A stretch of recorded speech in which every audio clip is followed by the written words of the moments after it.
একটা কালো সাপ গোয়াল ঘরের দরজার ফাঁক দিয়ে ঢুকে পড়ল। সাপটা গরুর কাছে গিয়ে অদ্ভুতভাবে ফনা তুলে দাঁড়ালো। তারপর সাপটি পরিণত হলো একটা নাগিনীতে। পাকানো চুল শীর্ণকায়, চোখ দুটো জল জল করছে। ওগো মা, তোমার দুধ একটু দাও না, আমার বাচ্চা যে খুব অসুস্থ, ও তোমার দুধ ছাড়া বাঁচবে না মা।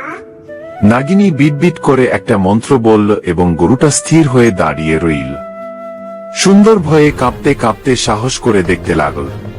এই নাও, আজ একটু বেশি দেবে তো, কাল খুব কম পেয়েছিলাম।